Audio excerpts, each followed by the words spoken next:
gente já começa nosso programa falando de um assunto que, olha, é muito importante a gente fazer essa reflexão, né? Críticas e julgamentos. Você sabe lidar com isso? Será que tem diferença entre eles? Como a neuroterapia, desculpa, gente, pode ajudar a gente nisso? Quem conversa comigo sobre este assunto é o neuroterapeuta Alessandro Martins. Neuroterapeuta Alessandro Martins. É meio que um trava-língua, né? Essa profissão, né, Alessandro? Boa tarde, seja bem-vindo, viu? Neuroterapeuta, agora foi. Olha lá. Muito obrigada pela sua presença, viu? Eu que agradeço. Críticas e julgamentos, tem diferença uma entre a outra aí? Tem diferença de dor, né? Porque no final tudo é dor. Né? E o interessante é que o inconsciente, que é uma área que a gente mais estuda e trabalha, o inconsciente ele está programado para resolver problema. Então tudo aquilo que não faz sentido para mim, toda aquela conta que não fechou, eu preciso viver aquilo de novo. Então assim, toda vez que você percebe que alguém está criticando, que alguém está julgando, ela está dizendo que ela vai passar por aquilo de novo. Ela vai passar por aquele constrangimento. Aquela conta precisa fechar para ela. Lógico que tem pessoas que falam da boca para fora, né? Essas pessoas que é acostumada a ir para o vitimismo. Mas aquele que realmente critica, aquela pessoa que realmente fica reclamando, ela pode ter certeza que ela vai ter que passar por aquela conta. Quando eu fiz a chamada ali, eu fiquei pensando, né? Veio essa reflexão na minha cabeça. Quando eu julgo demais, quando eu critico demais, isso será que é algo meu que eu estou exteriorizando? Sim. Existe uma criança congelada e ofendida.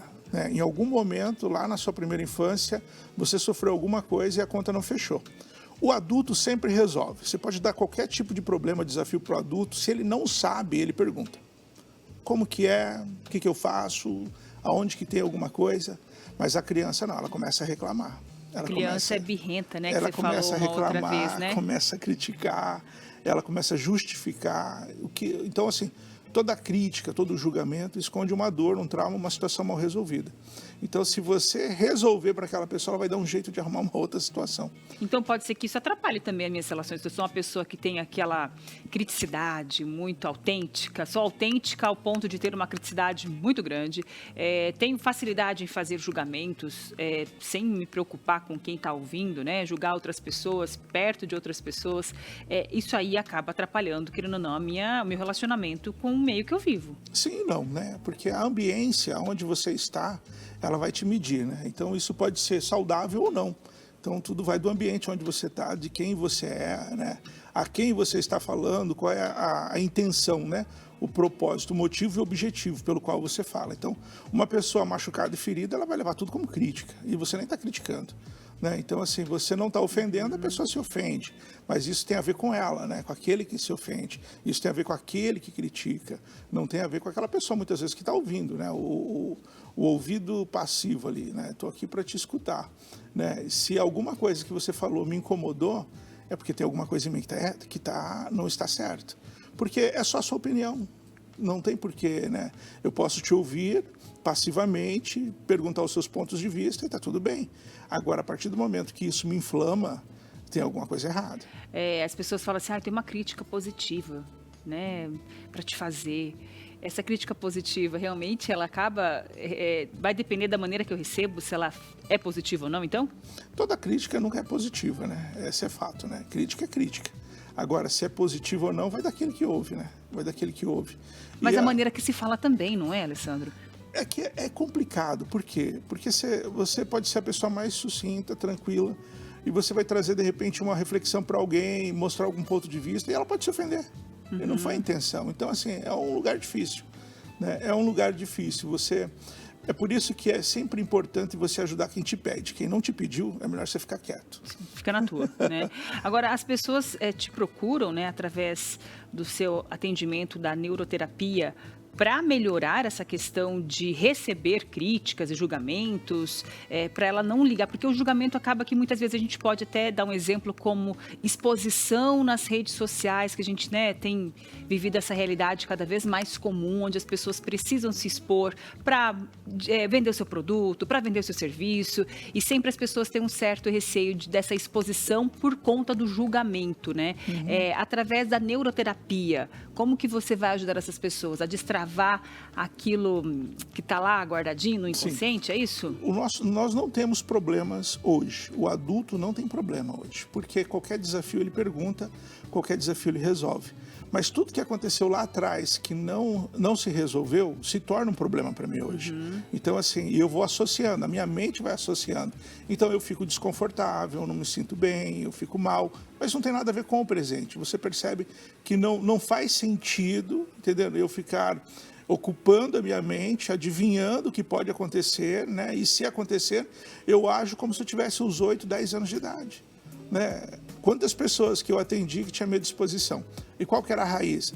No colégio foi ler na frente da turma e todo mundo tirou sarro. Imagina, aquilo incomoda um adulto de 30, 40 anos de idade. Aquilo ficou guardadinho lá no inconsciente. Aí, numa oportunidade que você teve de ter que fazer essa exposição, o inconsciente puxou ele novamente, trazendo essa insegurança. Puxa, traz, e isso somatiza. Somatiza de diversas maneiras, com desconforto, até fisicamente, até com algum tipo de doença. Imagina, a pessoa tem um compromisso para ela fazer, vai ter exposição. Ela disse, não, eu vou conseguir. Quando chega no dia, ataca a garganta, fica mal, dá febre, é muito comum pega isso, uma né? dengue. Tá com uma diarreia, fala, me deu uma dor de barriga, eu não consegui comparecer. Como tudo é questão, como emocional realmente ele consegue atrapalhar, né, O interessante, sabe, nossa evolução. Essas são as coisas que a gente, vamos dizer, é fácil de prever e ver. Mas e aquelas pessoas que batem um carro? Para não poder fazer um programa, por exemplo, para não ter que aparecer, para não ter que dar um curso. Ela bate um carro, ela fica doente. Perigosíssimo, né? Gente, e é tudo no inconsciente. Entendeu? Então, assim, a nossa mente foi programada para nos fazer feliz. E para nós sermos felizes, nós precisamos resolver os problemas. E para nós resolvermos os problemas, nós temos o costume de fugir deles. Então, ela dá um jeito de nos sabotar. Gente, eu não sei se você que acompanha a Vitrine Revista, sempre vê aqui o Alessandro todas as quintas-feiras falando sobre essa ferramenta que é a neuroterapia, que é onde trabalha o inconsciente, estou aprendendo, né? Inconsciente, onde a gente vai resgatar bloqueios, a gente vai entender situações que você, de repente, no dia a dia hoje, não está conseguindo superar, seja medo, seja ansiedade, seja questões emocionais, relacionamento, né? Que eu acredito que as pessoas procuram muito você para tentar tratar isso. Na semana passada, aqui nos bastidores, após o programa, você ficou conversando com as nossas convidadas e como as pessoas têm esses conflitos, né, de relacionamento, e tudo está ligado a esses traumas, a essas questões do inconsciente vividos lá na infância, né? Sim. E no final, tudo é pai e mãe. Tudo é pai e mãe. Né? Então, assim, e aí a gente vai somatizando, as coisas vão repetindo em ciclos, em pessoas diferentes, em momentos diferentes, e eu acabo esquecendo que o meu problema é lá atrás e eu fico olhando só essa cortina de fumaça do dia de hoje. E eu não consigo perceber conscientemente que não é a primeira vez que eu estou passando pelo aquilo. Porque eu estou sempre naquele ciclo, sempre naquele padrão. E padrão é de comportamento. E por que eu tenho esse tipo de comportamento? Por que eu tenho esse tipo de posicionamento? Entendeu? É medo. É medo. Então, assim, quando você olha uma pessoa passiva, isso é medo. Uma pessoa ativa demais, isso é medo, né? Por isso que o inconsciente a gente fala que fica aqui no cérebro reptiliano. Ele tem esse nome de cérebro reptiliano porque ele age igual um réptil. Ele fica aqui atrás? É. Então, assim, aqui na parte de trás. Então, assim, quando está em perigo, o que um réptil faz? Ou ele ataca, ou ele corre. Então, é assim que funciona. Ou a pessoa vai ser agressiva ou passiva. Então, assim, o subconsciente, ele tem uma parte técnica que o Daniel Goleman fala, que é o sequestro da amígdala. Né? Então, assim, quando você perde a consciência, o inconsciente toma a tua inconsciência, a tua consciência, e ele começa a carregar os programas padrões de sobrevivência. É quando você para de me escutar e começa, não, eu tenho que dar um jeito de sair daqui, eu tenho outro compromisso. Você parou de me ouvir, por quê? Porque gatilhou alguma coisa. Então ele vê perigo, então ele carrega um programa padrão e faz você desconectar com o assunto ou com aquele momento, porque aquilo vai te levar a algum tipo de dor, algum tipo de associação. Gente, a mente do ser humano é muito doida. Não é não? Você começa a falar dessas coisas, a gente começa a buscar sentido para algumas coisas que a gente vive. E você fala, meu Deus, tem tudo a ver. É bem isso mesmo, é o inconsciente, coisas vividas lá no passado. Prova disso é o Marcelo Serrano. O que ele colocou aí, Mari? Que ele teve uma professora que proibia ele de tudo. Ele tinha 8 anos E aí ela não deixava os alunos à vontade, né, para fazer peças teatrais. E aí tudo para ela era sem graça e acabou que ele, né, travou ele. E ele tem muita dificuldade para exposição, para estar se expondo, falando, enfim. Sim, agora você imagina o poder que esse professor tem. Você chega em casa, o meu pai é o meu herói, é o meu tudo. Aí ele fala, obedece o seu professor. Ele coloca o professor numa posição, às vezes, até maior do que ele. Então, a opinião desse professor para aquela criança de 8 anos é quase forte. um semideus Exatamente. falando. Então, assim, impacta. Ela não tem condição de medir e julgar. E se aquele professor fala qualquer coisa, nossa, eu não vou ser o príncipe da mamãe, eu não vou ser a princesa do papai, entendendo? Porque vai falar alguma coisa. E aí eu vou agir, tem um resultado que não é legal, somatiza com aquilo que ela disse. E aí eu começo a criar uma identidade que não é minha. Eu começo a viver uma vida que não é minha. Ô Marcelo, Alessandro, por isso que a gente tem que cuidar das crianças de hoje, então, nesse processo de cognitivo, de inconsciente, criando, né, momentos de prazer, momentos de incentivo. É importante esse cuidado com as crianças de hoje? É importante. A criança precisa viver plenamente. Ela precisa amar, ela precisa ser amada, ela precisa ser feliz, ela precisa receber os nãos, ela precisa entender dos obstáculos, tudo isso com amor, sabe? Tudo isso com leveza, com clareza, né? Então, assim, ela precisa todas essas fases.